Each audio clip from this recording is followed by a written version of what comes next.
സ്വാമി ഗംഗേശാനന്ദയുടെ ജനനേന്ദ്രിയം മുറിച്ച സംഭവത്തിൽ ആദ്യ കേസിൽ കുറ്റപത്രം നൽകി. പെൺകുട്ടിയെ പീഡിപ്പിച്ച സംഭവത്തിലാണ് ഗംഗേശാനന്ദയ്ക്കെതിരെ കുറ്റപത്രം.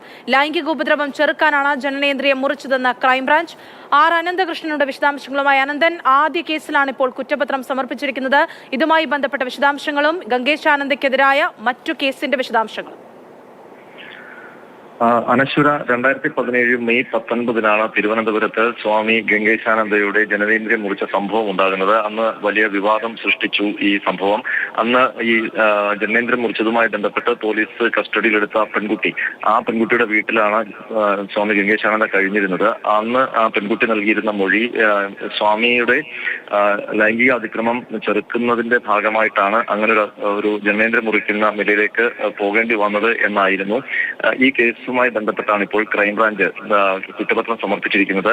കുറ്റപത്രത്തിൽ ആരോപിച്ചിരിക്കുന്നത് സ്വാമി ഗംഗേശാനന്ദ പെൺകുട്ടിക്കെതിരെ ലൈംഗികാതിക്രമം നടത്തി. അത് ചെറുക്കാൻ വേണ്ടിയാണ് പെൺകുട്ടി ജനനേന്ദ്രിയം മുറിച്ചത് എന്നാണ്.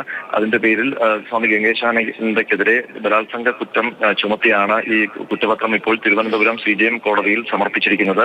ഈ കേസിൽ പക്ഷേ ചില നിയമപ്രശ്നങ്ങളുണ്ട്. അതായത് ഈ സംഭവം ഉണ്ടായ സമയത്ത് പെൺകുട്ടി ഈ ലൈംഗിക അതിക്രമം ചെറുക്കാനാണ് ജനനേന്ദ്രിയം മുറിച്ചതെന്ന് മൊഴി നൽകിയിരുന്നെങ്കിലും പിന്നീട് പെൺകുട്ടി മൊഴി മാറ്റുകയും ഹൈക്കോടതിയിലടക്കം മൊഴി മാറ്റി നൽകുകയും ചെയ്തിരുന്നു. സ്വാമി തനിക്കെതിരെ ലൈംഗികാതിക്രമം നടത്തിയിട്ടില്ല.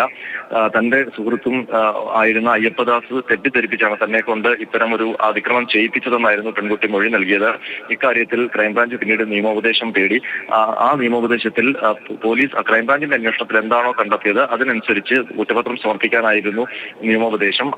ആ നിയമോപദേശം കണക്കിലെടുത്തുകൊണ്ടാണ് ഈ ലൈംഗികാതിക്രമം നടത്തിയ കുറ്റം ചുമത്തിക്കൊണ്ട് സ്വാമിക്കെതിരെ ഇപ്പോൾ കുറ്റപത്രം നൽകിയിരിക്കുന്നത്. ഈ സംഭവത്തിൽ മറ്റൊരു കേസ് കൂടി ക്രൈംബ്രാഞ്ച് രജിസ്റ്റർ ചെയ്തിട്ടുണ്ട്. അത് സ്വാമിയുടെ ജനനേന്ദ്രിയം മുറിച്ച കേസാണ്. അതിൽ പെൺകുട്ടിക്കും സുഹൃത്ത് അയ്യപ്പദാസിനുമെതിരെ മറ്റൊരു കുറ്റപത്രം കൂടി ക്രൈംബ്രാഞ്ച് അടുത്ത ആഴ്ച നൽകുമെന്നാണ് അറിയിക്കുന്നത്.